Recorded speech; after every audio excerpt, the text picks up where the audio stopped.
Welcome to Mystery Retrograde. Please like, share and subscribe. In the first scene, a boy wakes up in a hospital mortuary with no memory of how he got there. He is confused and wants to get away. He sneaks out of the mortuary room, which scares a nurse who screams. After that, he is taken to a room where he meets a woman who seems worried about him. Soon after that, the boy loses consciousness, and when he comes to again, he tries to run away again. But this time, he is met by a group of people with creepy faces who are trying to get away from all of this. He climbs out a window and walks along the edge of the building. Unluckily, he slips and falls from a pretty high place. But before he hits the ground, for some reason the building tilts, letting him stand on its side. Then, someone who looked like a window cleaner came up to him and said he is the guardian. He tells the boy that his memories have been wiped clean and that he is now a spirit who has been given a second chance at life. The guardian tells him that he is inside a youngster body, who did something terrible not long ago and his name is Min. After this information came out, the guardian put the building back where it was, forcing Min to hold on to the edge of the window. Minute pulls himself up and climbs through the window. When he gets back to his room, a nurse comes in the night and tries to give him a dose of medicine. In reaction, Min throws a saline bottle, only to see the contents of the bottle solidify in the air. The nurse then shows herself to be the guardian, a supernatural being who seems to be able to take any shape. The guardian calls Min's body a temporary homestay, and gives him 100 days to find out why Min committed this terrible act, telling him that if he doesn't, he will die for sure. He then gives Min an hourglass to keep track of the 100 days. The next morning, when the doctor checks on Min, he is shocked to see that he has gotten better, even though he had been dead for a whole day. Rudy, who is actually Min's mother, drives him back home after this. When Min gets home, he finds out that he has an older brother named Men who despise him. He also meets his father, who seems to have quit his job as a college professor to work in multi-level marketing, particularly selling medicines. Rudy asks Men to share the room with his brother for now, because she doesn't want to leave him alone just yet. Later, Min asks his mother about the day he did the unthinkable, but she won't talk about it. Minute slips out of his room at night and starts to look around the house. He looks through many picture frames and photo books, but he can't find any photos of himself. Then he goes to his personal room, where he finds it locked. When Min tries to look inside, Men catches him and sends him back to bed in a rage. The next day, desperate Min jumps out the window, walks along, and breaks into his room. But again, all he finds is a picture of himself with his birth and death dates written on it. Rudy comes in shortly after and asks if he's about to do something again. Minute says that it's not true and asks about his belongings. Rudy says that he is the one who got rid of everything. Soon after, she starts to cry, hugs him, and asks why he did something so extreme. The next morning, Min plans to keep going to school. He finds a brooch and his mother's business card in his wallet while he is getting ready. Here, it is shown that Rudy is an engineer who works in a state far away. Later, she drives him to school and, before they say goodbye, she tells him to keep the truth from everyone and just act like he has the flu. While at school, he finds out that Min doesn't have many friends, with Lee being his only close friend. He came to know that this boy has a crush on P, a lovely girl. P is in the Card Stun Club, so is Min. He goes to their next meeting, where the leaders tell him he needs to finish their picture for a competition coming up. In the middle of this, the Min sees that other students are wearing the same brooch that he has in his wallet. Soon, he finds out that these brooch show who are the best students in the Olympic class. He chooses to wear the brooch and sneak into the Olympic class, but the teacher quickly catches him and kicks him out. Later, Min meets P in the library, where he goes to get help with his schoolwork. He is captivated by her beauty. Reincarnate him as many times as you want, but he will always have the same feeling for P. Now he gets used to his new life in Min's body and gets comfortable with it. He spends a lot of time with P, and they both seem to like being with each other. One day, Min's dad comes to school to remind him that he has a therapist session. He also gives Min some of his own goods in order to promote them. Later, the therapist asks Min intrusive questions about his personal life. But as Min tries to answer, the therapist suddenly breaks a product bottle, sending its contents flying into the air. This shows that he is the guardian. It's clear that the guardian's goal is to remind Min of his task and warn him not to get sidetracked. The guardian says that time is running out and that he needs to find out the truth soon. Also, he tells Min that the hourglass he gave him will stop automatically when Min finds out the truth. In the next scene, we see that the kids are having fun at school, but P seems to be in a bad mood. Minute goes up to her and finds out that she's sad because she can't answer some questions. She is worried that she won't get a top prize this time and doesn't want to disappoint anyone. When Min hears how sad she is, he tries to cheer her up with words of comfort. He also asks if they are dating, but she says no, and says he has never asked her out. As the night goes on, the two have a good time together, playing games, making wishes, and watching fireworks from a rooftop while enjoying the view. She talks about how much Min has changed since he was younger. Minute then asks her which of his versions she likes best.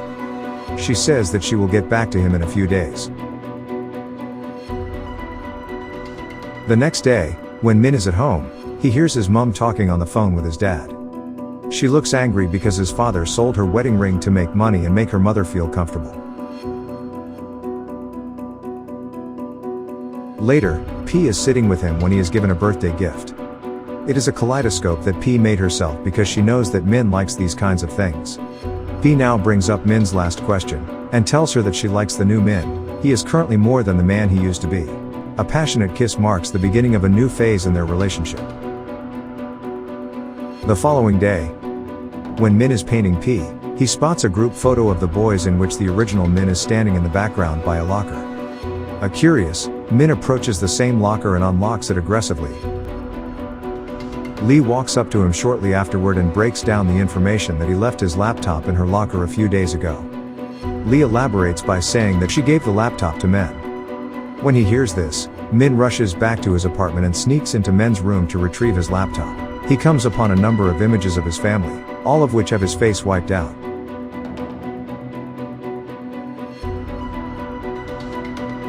While browsing his brother's computer, Min accidentally sees a conversation between Men and his girlfriend.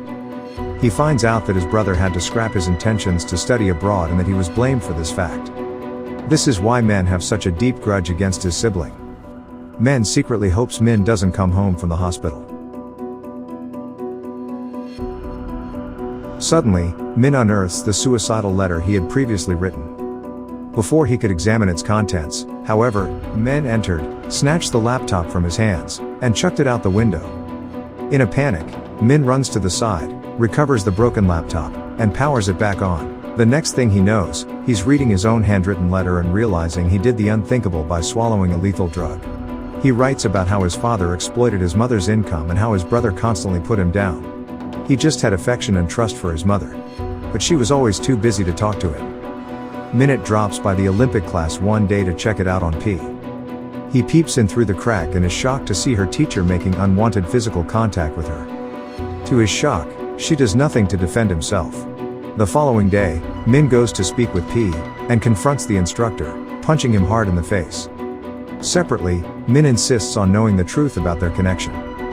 She lets out that she hates the teacher, but keeps it to herself, because doing so is her only hope of maintaining her stellar performance in class. P also wants Min to apologize to her teacher, because she doesn't want her future to be at risk, because of everything that has happened. Overcome with rage, Min is unyielding, so he leaves immediately. The next day, Min's dad shows up at school to offer an apology on his son's behalf. Minute approaches his father rudely, reminding him that his mother's wedding ring was sold to fund his ill-advised business deals. Depressed by these developments, he takes a bus to his mother's residence in a different region, but his heart sinks when he realizes that she is living with her secret partner. In a fit of sobbing, Min flees to a nearby bridge and waits for the storm to pass. Suddenly, the rain stops falling and the Guardian, dressed as a little girl, walks up to him. Minute reveals to the Guardian that the tragic event was brought on by the complicated circumstances of his loved ones and a betrayal from P. But the time machine of his quest for the truth keeps running, showing that Min is mistaken. After reminding him that he still has 3 days to find the solution, the Guardian leaves. When Min finally gets home, he destroys his own belongings as a way to release his pent-up rage. Lee stops by shortly afterward to see if he has completed the drawing assignment. Minute snaps back at Lee in an angry manner. He even goes so far as to pretend he never cared about Lee and he don't care if she lives or die. Lee's heart is shattered by this because she has always treated Min with respect and sensitivity. Later that night, Min and his dad pick up Rudy from her place of employment. The three of them then leave for a restaurant to enjoy supper together. Minute makes it look like he is going to the toilet so he can keep an eye on them from a safe distance. Minute's father returns the wedding ring to Rudy, but she refuses to accept it because she has just admitted to having an affair, at which point Min's father storms off in a huff. After this, Min and his mum get in the car and head back to their house. Along the way, she tells Min she's sorry for her behavior and promises to put her family first in the future. Minute has trouble letting go of his frustration, so he explodes at his mom. Because of this, she loses concentration while driving and collides with a truck. Although Min escapes with only minor wounds, his mother's condition appears grave. When Min gets back to his house, he finds his mom has left him some food. He remembers the gift P gave him, and feels bad about his outburst. This has given him a fresh understanding for the people or care that surrounded Min. After gaining a bit of separation from the scenario, he makes an effort to make the most of the short period he has, by settling old scores and wrapping up any unfinished business. The following day, the Olympic squad will compete in a competition, and P will be expected to give a speech before the game. However, she feels guilty due to the presence of Min, prompting her to flee. Min chases after her to the classroom, where he tries to console her by assuring her that he is no longer angry with her. The two embrace each other, showing that they have been encouraged to overcome their differences and move closer together. P boldly complains the teacher's mistreatment to the school's administration. Since Min only has so much time to create, he places his finished product on her desk to boost her spirits before the competition. Min says sorry to Lee for his rudeness, and then they start watching the competition. The school's card stunt competition, to which Lee has submitted an old design of Min. As the card trick is revealed, it is found to be identical to the one created by the new Min. Minute now realizes that he is actually in his own body for the whole time and he is Min only. All of a sudden, he trips and tumbles down the stairwell. Then, he has a vision of himself lying in bed, watching the Guardian. In this vision, he explains to the Guardian that he was responsible for his own demise because of his stubborn refusal to appreciate the good things in life. The Guardian complimented him on his success, and revealed that the examination was a hoax designed to make him more open to the truth. After regaining consciousness on the school staircase, Min is overcome with happiness and rushes to embrace Lee. After that, he doesn't waste any time getting to the hospital to mend fences with his mom. From that point forward, Min goes about his normal daily activities, basking in the abundant joy that permeates every aspect of his existence. Please like, share and subscribe.